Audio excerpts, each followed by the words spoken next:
Hello everyone, easy cooking channel में आप सबका बहुत बहुत स्वागत है। आज मैं आप लोगों के साथ शेयर कर रही हूँ जोधपुर की फेमस मिर्ची बड़ी की रेसिपी, जो कि खाने में बहुत ही स्वादिष्ट होती है और मज़ेदार होती है। बनाना बहुत आसान होता है, घर पे उपलब्ध मसालों से बन जाता है और बिल्कुल भी कोई परेशानी नहीं होती है। कुछ एक्स्ट्रा चीज़ें हमें नहीं लगती हैं, बस उसके लिए इस तरह की मोटी वाली मिर्च चाहिए होती है, जो कि अभी ठंड के दिनों में तो बहुत आसानी से मिल जाती है। वैसे बाकी मौसम में भी इजीली मिल जाती है। अगर आप आपके एरिया में मिल जाती हो तो जब भी आपको इच्छा हो तब बना सकते हैं। तो इस तरह की मोटी वाली मिर्च चाहिए होगी आपको, जितनी आप बनाना चाहते हैं उतना। और इसके साथ जो हमें मसालों की जरूरत होगी वो है चौथाई छोटा चम्मच मैंने यहाँ पे जीरा लिया है। तो जितनी आप मात्रा लेंगे उसके हिसाब से आप जीरा, सरसों और यहाँ पे हींग लिया है मैंने 1 पिंच, वो ले लीजिएगा। 2 हरी मिर्च को बारीक कट करके लिया है मैंने। यहाँ पे मैंने आधा इंच का अदरक का टुकड़ा लिया है, जिसे कद्दूकस कर लिया है, ग्रेट कर लिया है। आप चाहें तो इसका पेस्ट भी बना सकते हैं। यहाँ पे मैं प्याज लहसुन का इस्तेमाल नहीं कर रही हूँ। अगर आपको प्याज और लहसुन भी चाहिए तो आप ऐड कर सकते हैं इसमें, नहीं तो ना करें। ऐसे ही ये मिर्ची वड़ा बहुत टेस्टी लगता है। मसालों में हमें चाहिए स्वादानुसार नमक, लाल मिर्च का पाउडर आपके अपने स्वाद के अनुसार, कम तीखा या ज्यादा तीखा जैसा आप खाना चाहते हैं। साथ ही चौथाई छोटा चम्मच हल्दी का पाउडर है, 1 छोटा चम्मच जो है धनिया का पाउडर है और चौथाई छोटा चम्मच ही गरम मसाला है। यहाँ पे मैं अमचूर का प्रयोग नहीं कर रही हूँ, मैं यहाँ पे नींबू के रस का प्रयोग करूंगी। तो स्वाद अनुसार जितना भी खट्टा आप चाहते हैं उसके अनुसार नींबू का रस डाल दीजिए या फिर अमचूर का पाउडर इस्तेमाल कर लीजिए। साथ ही हमें उबले हुए आलू चाहिए, आप जितनी क्वांटिटी में बना रहे हैं उतना। तो जितना आप मिर्ची ले रहे हैं उसमें भरने के हिसाब से आप अंदाजे से आलू ले सकते हैं उबले हुए। 100% उबले हुए आलू होने चाहिए, आलू में कड़कपन नहीं होना चाहिए, तभी ये मसाला एकदम सॉफ्ट बनेगा और आसानी से भर जाएगा। साथ ही बारीक कटा हुआ हरा धनिया यहाँ पे लेंगे हम, जो कि लास्ट में डालने के काम आएगा। तो चलिए सबसे पहले हम मसाला बना लेते हैं, उसके बाद बाकी की चीजें करेंगे। मैंने गैस ऑन कर दिया है और एक कढ़ाई चढ़ा दी है। आप कोई सी भी कढ़ाई यूज कर लीजिए, नॉर्मल या नॉन स्टिक। नॉन स्टिक में थोड़ा आसान होता है, लेकिन हाँ नॉर्मल कढ़ाई में भी बन जाता है, क्योंकि इस मसाले को हमें कम तेल में सेकना है। अगर आप बहुत ज्यादा तेल इस्तेमाल करेंगे तो मिर्च के ऊपर मसाला चिपकने में परेशानी होगी। इसलिए जो है हम इसे कम से कम जितना आवश्यक है बस उतना ही तेल हम इस्तेमाल करेंगे। तो यहाँ मैं सिर्फ 1 चम्मच ही तेल का इस्तेमाल कर रही हूँ। आप कोई सा भी अपनी पसंद का तेल इस्तेमाल कर सकते हैं, जो भी आप खाना चाहते हो। तेल को गर्म हो जाने देते हैं हम।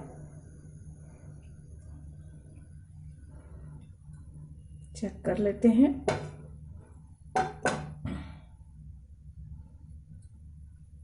अभी गैस की आंच मैंने मीडियम टू हाई रखी है, ताकि कढ़ाई जो है अच्छे से गर्म हो जाए।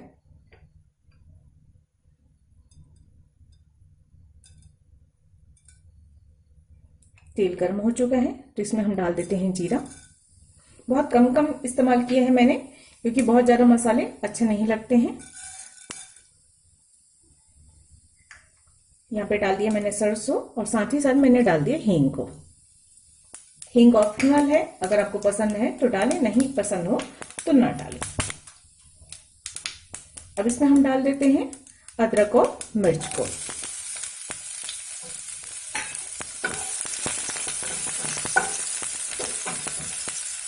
बस कुछ सेकंड अदरक और मिर्च को भून लेते हैं हम।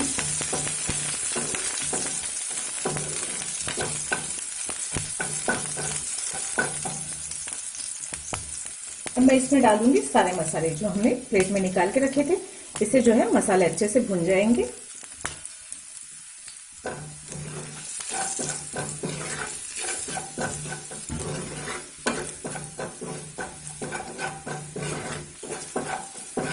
कुछ सेकंड्स बस भूनना है, बहुत ज्यादा नहीं, मसाले जलने नहीं चाहिए। और अब हम इसमें डाल देते हैं आलूओं को। आलूओं को मैंने बड़ा बड़ा पीस करके रखा हुआ है। अभी जब अच्छे से सीख जाएंगे उसके बाद मैं इसे मैश कर दूंगी, क्योंकि बहुत ज्यादा मैश कर देने से आलू सीखने में परेशानी होती है। आलू जितना सीखता है उतना ज्यादा उसका स्वाद बढ़ता है। तो इसलिए मैं इसे अच्छे से सेकना चाहती हूँ। और बस सेकते सेकते इसे छोटे टुकड़ों में करते जाएंगे और लास्ट में हम इसे अच्छे से मैश कर देंगे ताकि सारा आलू अच्छे से सीख भी जाए और चिकना भी हो जाए। तो बस मीडियम हीट में इसे हर 5 सेकंड 10 सेकंड में चलाते हुए अच्छे से आलू को सेक लेना है। देखिए 3 से 4 मिनट हो रहे हैं इसे सेकते हुए और मैं इस तरह से दबाते हुए इसे सेक रही हूँ। तो बड़े बड़े जो आलू थे वो सारे छोटे टुकड़ों में टूटने लग गए और साथ साथ सिकते भी चले जा रहे हैं।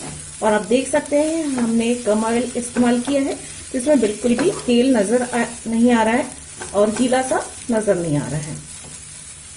तो बस ऐसे ही हमें इसे 5 मिनट और सेक लेना है। ये जितना आप सेकना चाहें। अच्छे से आलू सीखा रहता है तो उसका टेस्ट बहुत अच्छा आता है। अगर आप कम सेकेंगे तो उतना मजेदार नहीं लगेगा, इसलिए आलूओं को अच्छे से आप सेक लीजिए। तो 3 से 4 मिनट इसे और सेक लेती हूँ मैं। देखिए 3 से 4 मिनट और हो चुके हैं इसे सेकते हुए और ये अच्छे से मैश भी हो गया है और खूब अच्छे से सेक भी चुका है। अगर आप फर्स्ट टाइम इसे बना रहे हैं तो यहाँ पे आप चाहें तो एक बार मसाले को टेस्ट करके उसमें नमक मिर्च देख सकते हैं अंदाज कितना आपको डालना है। मसाला थोड़ा सा तीखा चटपटा बनना चाहिए क्योंकि जो मिर्चियाँ हम इस्तेमाल कर रहे होते हैं वो एकदम सादी होती है, उसमें तीखापन नहीं होता। तो मसाला तीखा चटकरेदार रहेगा तो इसका स्वाद बहुत अच्छा आता है।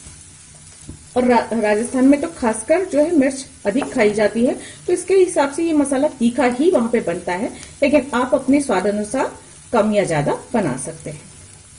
और जानकारी के लिए ये भी बता दूं, कुछ स्थानों पर बिना आलू को सेके ही इसका मसाला बनाया जाता है, तो आप चाहें तो वैसा भी ट्राई कर सकते हैं। अगर आपको वैसा पसंद हो तो जिसको जैसा पसंद रहता है वैसा वो बना लेते हैं। तो ये मसाला बनकर रेडी हो चुका है। यहाँ पे मैं गैस कर देती हूँ बंद और इसमें डाल देती हूँ बारीक कटा हुआ हरा धनिया।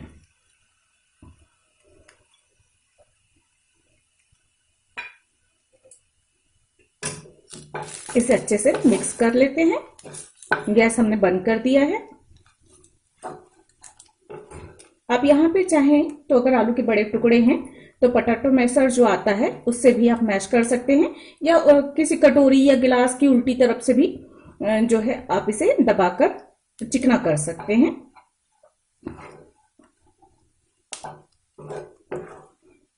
और इस मसाले को अब हम प्लेट में निकाल देते हैं। जब ये मसाला जो है थोड़ा ठंडा हो जाएगा उसके बाद इसमें हम थोड़ा सा नींबू का रस या अमचूर, अगर आपने पहले अमचूर पाउडर डाल लिया है तो मत डालिएगा, लेकिन इस मसाले में नींबू का रस बहुत अच्छा लगता है, इसलिए मैं जो है स्वाद अनुसार इसमें नींबू का रस प्रयोग करूंगी। लेकिन हम अभी गर्म में नहीं डालेंगे, थोड़ा सा जब जो है मसाला ठंडा हो जाएगा उसके बाद हम इसमें नींबू का रस डालेंगे। तो चलिए इसे मैं प्लेट में निकाल लेती हूँ। इसे मैंने बड़े से प्लेट में निकाल लिया है और थोड़ा इसे मैं फैला देती हूँ ताकि जल्दी ठंडा हो जाए, क्योंकि इसे भरना है तो हम एकदम गरम गरम नहीं भर सकते, हाथ जल सकता है, इसलिए इसे रूम टेम्परेचर पर आ जाए इतना हम ठंडा कर लेंगे। तब तक बाकी तैयारी कर लेते हैं। इसे हम इस तरह से फैलाकर साइड पे रख देते हैं और नींबू का रस भी हम बाद में ही डालेंगे, अभी हमने नहीं डाला है। तो जब तक मसाला ठंडा होता है तब तक हम बेसन का घोल बना लेते हैं पकौड़े बनाने के लिए। तो यहाँ पे मैंने 1 कटोरी बेसन को छान कर लिया है। छानना जरूरी है, इससे जो है गुठलियां नहीं पड़ती हैं। 1/4 छोटा चम्मच मैंने यहाँ पे अजवाइन लिया है जिसे हल्का सा क्रश करके मैं इसमें डाल देती हूँ। आधा छोटा चम्मच मैंने नमक लिया है, आप नमक स्वाद अनुसार ले लीजिएगा जितना आपका बेसन है उसके हिसाब से। और थोड़ा सा तीखे वाली मिर्च लिया है मैंने, लगभग 1/4 छोटा चम्मच। तो आपको जितना तीखापन चाहिए उसके हिसाब से आप लाल मिर्च का प्रयोग कर सकते हैं। इसे एक बार अच्छे से मिला लेते हैं हम और उसके बाद पानी के साथ हमें इसे मीडियम घोल बनाना है, बहुत ज्यादा पतला भी नहीं और बहुत ज्यादा गाढ़ा भी नहीं। तो थोड़ा थोड़ा पानी हम डालते जाएंगे और इसका मीडियम घोल बना लेंगे।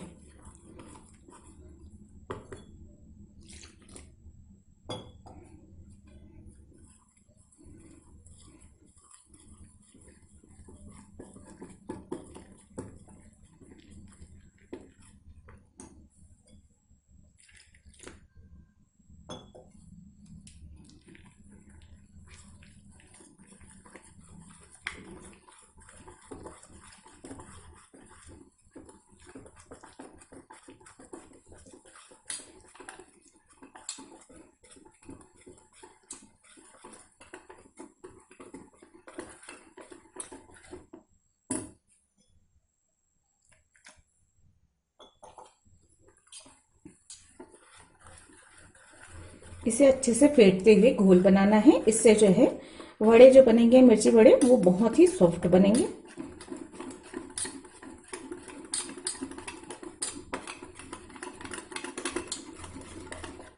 तो देखिए ये इतना है। आप इसकी कंसिस्टेंसी देख सकते हैं, बहुत पतला भी नहीं है और बहुत गाढ़ा भी नहीं है। जैसे अगर मैं इस पे कोट करूं तो एक पतला कोट बन रहा है, ये देख सकते हैं आप। तो बहुत ज़्यादा हमें गाढ़ा घोल नहीं बनाना है, ये घोल पर्याप्त है। और लगभग 1 कटोरी ही पानी इसमें लगा है घोल को बनाने में। तो बेसन की अलग अलग क्वालिटी के हिसाब से कम या ज़्यादा पानी की मात्रा लगती है। तो मैं इसलिए मात्रा एग्जैक्ट आप मत डालिएगा, बस थोड़ा थोड़ा करके इस तरह से घोल बना लीजिएगा। चलिए ये घोल बनकर रेडी है, इसे हम ढककर रख देते हैं और तब तक हम मिर्ची को काट कर मसाला भरने की तैयारी कर लेते हैं। मिर्ची को हमने अच्छे से धो लिया था और इस तरह से इस मिर्ची को हम चीरा लगाएंगे। ऊपर का हिस्सा थोड़ा सा छूटना बचना चाहिए और नीचे का हिस्सा भी थोड़ा सा इतना बचना चाहिए, ताकि जो है मसाला अच्छे से भर भी जाए और मिर्ची टूटे नहीं। तो यहाँ से हम चीरा लगाएंगे।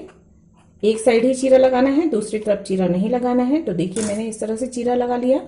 थोड़ा हिस्सा इस तरफ भी छूटा है, थोड़ा हिस्सा इस तरफ। इससे मिर्ची टूटेगी नहीं। और इस मिर्ची में बहुत कम बीज है, इसलिए हम इसके बीज नहीं निकालेंगे। आप चाहें तो मिर्ची के बीज निकाल सकते हैं, वो भी आसानी से निकल जाते हैं।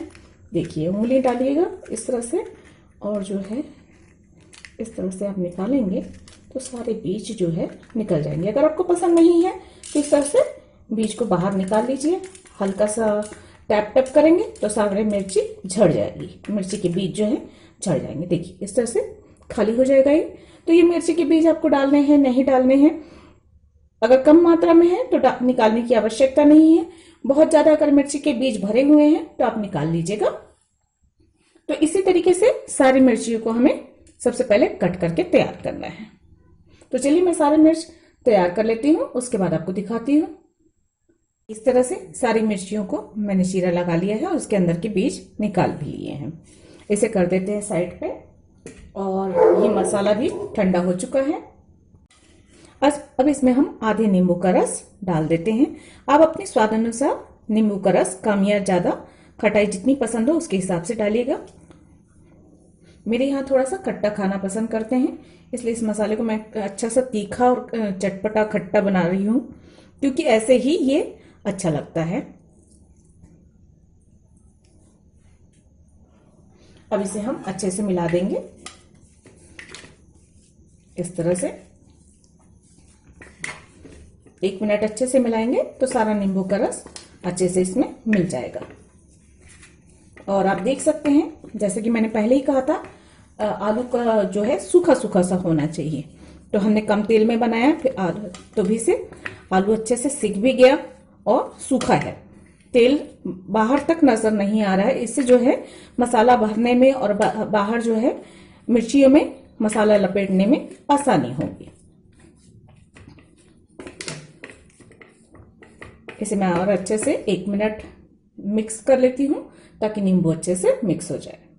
तो देखिए इस तरह से मैंने खूब अच्छे से इसे मिक्स कर लिया है खटाई को।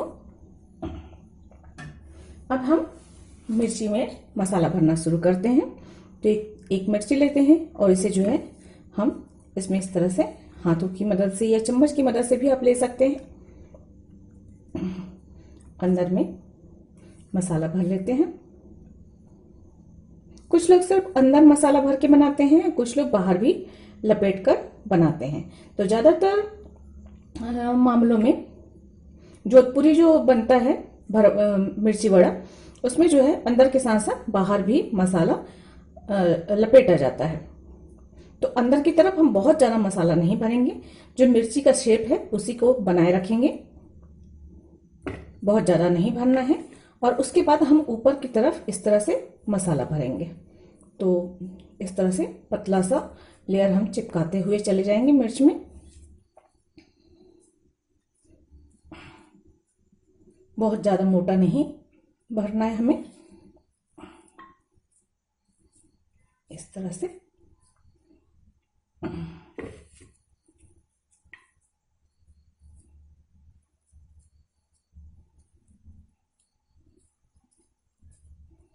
और यहाँ पे मसाले सूखे हैं, इसलिए जो है आसानी से ये लपेट जाएंगे। अगर मसालों में तेल रहेगा तो ये मसाले चिपकेंगे नहीं आलू में।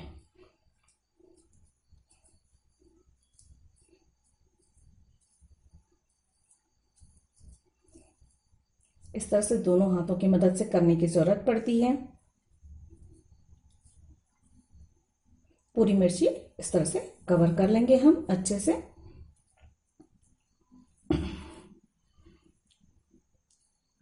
ये देखिए, ये सारी पूरी मिर्ची आलू से कवर हो चुकी है और बस इसे इसी तरह से रख देंगे हम।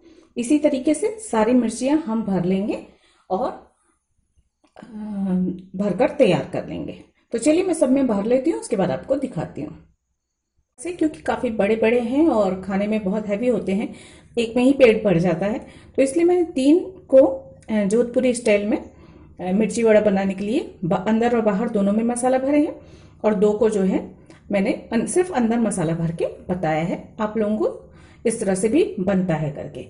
अब मैंने गैस पे कढ़ाई चढ़ा दी है और उसमें तेल डालकर गर्म होने के लिए रख दिया है।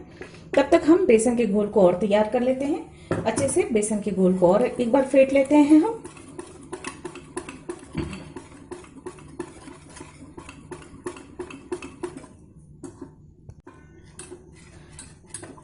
अब इसमें हम डाल देते हैं चुटकी भर मीठा सोडा, खाने वाला सोडा।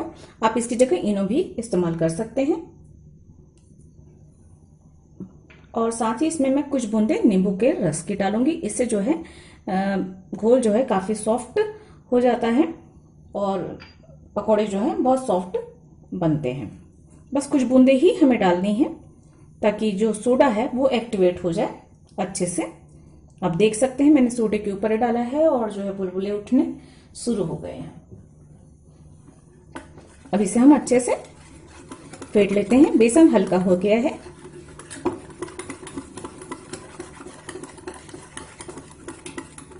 अब हम तुरंत इसके पकोड़े बनाने शुरू करेंगे। इस घोल को हम एक ग्लास या फिर लंबे से किसी बर्तन में ट्रांसफर कर लेते हैं, ग्लास जैसी चीज में या कप में बड़े से, ताकि पकोड़े बनाने आसान हो। देखिए इस तरह से मैंने गिलास में इस घोल को डाल लिया है ताकि जो है पकोड़े बनाना आसान होता है। मिर्ची के पकोड़े बनाने के लिए इस तरह से ये ट्रिक अपनाने से बहुत आसानी से बन जाता है, वरना लपेट कर कटोरे में से आप बाहर निकालते हैं तो बेसन जो है आधा गिर जाता है और नहीं बनता। तो चलिए, हम तेल भी गर्म हो चुका है, तो बनाना स्टार्ट करते हैं। तेल गर्म हो चुका है। सबसे पहले हम 1 बूंद डालकर देख लेते हैं तेल की टेम्परेचर कैसा है। परफेक्ट है। हमने आज जो है गैस की मीडियम पे रखी हुई है। बहुत ज़्यादा तेज पे हम नहीं इसे पकाएंगे, मीडियम हीट पे रहना चाहिए। इसे हम निकाल लेते हैं इस तरीके से और बस एक पकौड़ा इस तरह से उठाकर बेसन के घोल में पूरी तरह से हम इसे डिप करेंगे और जो है सीधा हम इसे तेल में डाल देंगे। इसी तरीके से हम दूसरा भी डाल लेते हैं।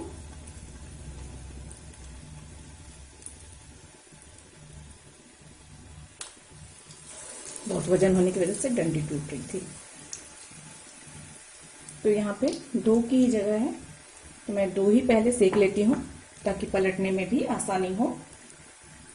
एक साइड हल्का सा पक जाए उसके बाद हम इसे पलटेंगे।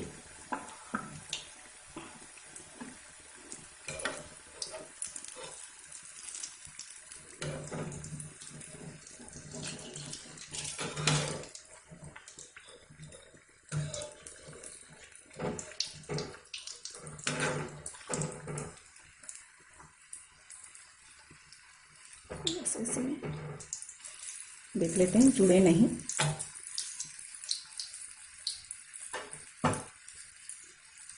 मीडियम आंच पे ही हम इसे पकाएंगे। बहुत ज़्यादा वक्त नहीं लगता है पकने में, बहुत जल्दी सिक जाता है ये। बस चिमटे की मदद से या पलटे की मदद से इसे इस तरह से हम पलट लेंगे।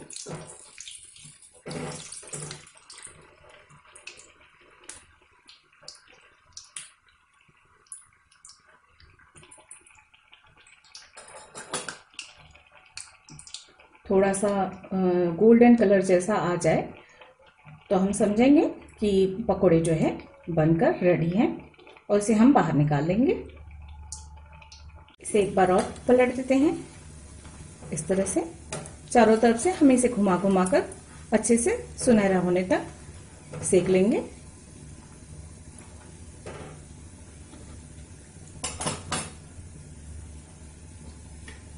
जब आपको लगता है कि पकोड़े अच्छे से सिक चुके हैं,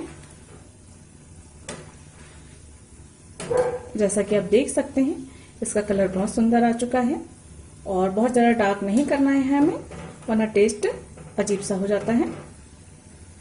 तो अब इसे हम इस तरह से छन्नी में उठा कर रखेंगे ताकि एक्स्ट्रा ऑयल जो है इसमें का निकल जाए और उसके बाद हम इसे प्लेट पे रखेंगे। देखिए इस तरह से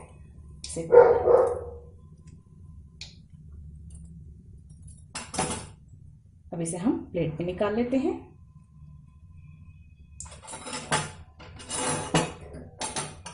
और जो भारी छोटे टुकड़े हैं उसे हम झारा की मदद से ऐसे बाहर निकाल लेते हैं।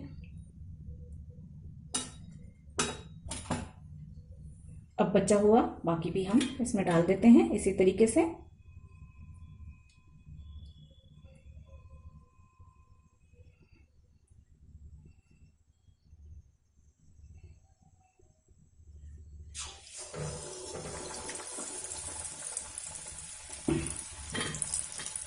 और इन मिर्चियों को भी हम इसी तरह से डीप करके डाल देते हैं फ्राई होने के लिए।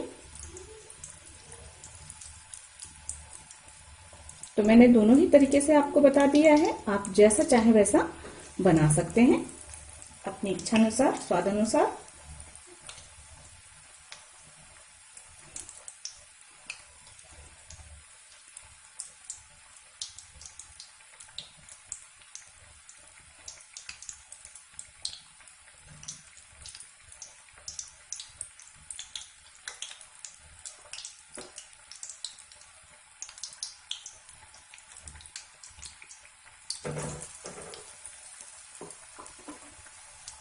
बनाने में जो बेसन का घोल बच जाता है, इससे आप बूंदी बना सकते हैं। झारा में डालकर छोटी छोटी बूंदियां बना लीजिए जो कि रायता या फिर कढ़ी बनाने के काम आएगी। तो बेसन का घोल फेंकने की बिल्कुल जरूरत नहीं है। जो घोल बच गया उसका हम बूंदी बना लेंगे जो आगे किसी सब्जी या फिर रायते में काम आ जाएगा। देखिए एक बार पलट लेते हैं हम। अगर जुड़ गए हों तो पहले निकाल लीजिए और उसके बाद जो है पलट लेंगे।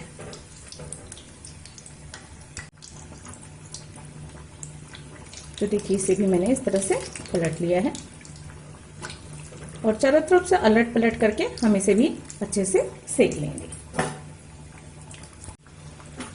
इसे एक बार और पलट लेते हैं हम इस तरीके से ताकि चारों तरफ अच्छे से सिक जाए।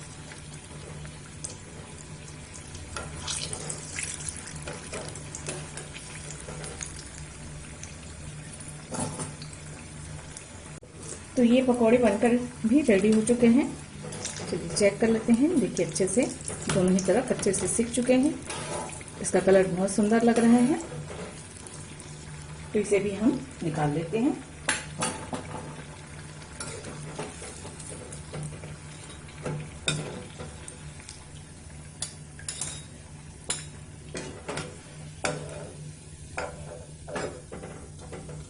तो सेकंड इस तरह झारी में रहने देते हैं और उसके बाद हम इसे प्लेट में निकाल लेंगे।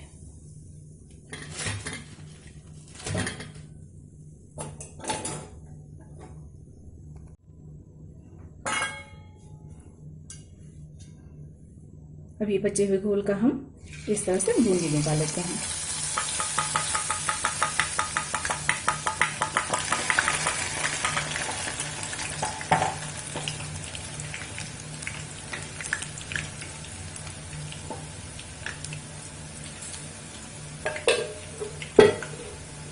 जो कि काम आएगी रायते या चटनी या फिर कढ़ी के लिए।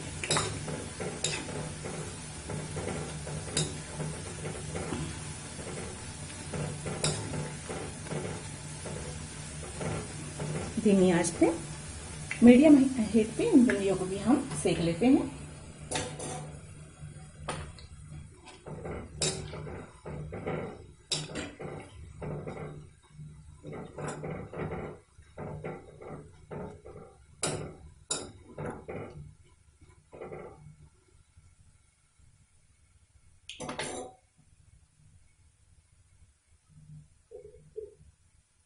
कलर आ जाए और बूंदी तेल में कड़क महसूस होने लग जाए तो इसे हम तेल से बाहर निकाल लेते हैं। गैस हम बंद कर देते हैं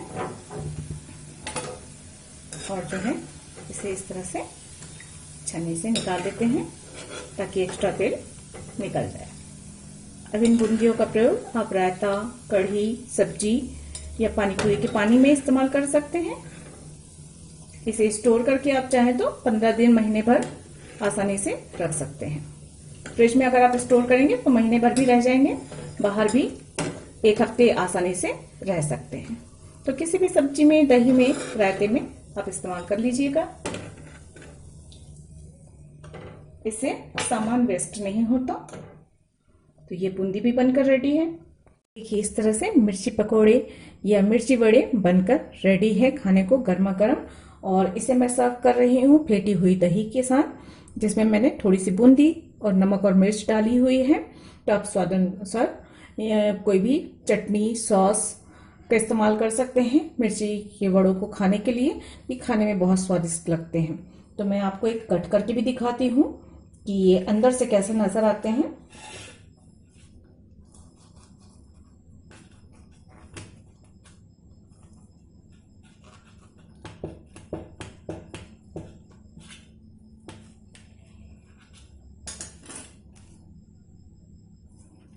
तो देखिए इस तरह से आप देख सकते हैं मसालों से भरे हुए, और मिर्च भी बहुत अच्छे से पक चुकी है और खाने में बहुत ही इस तरह से मजेदार लगती है।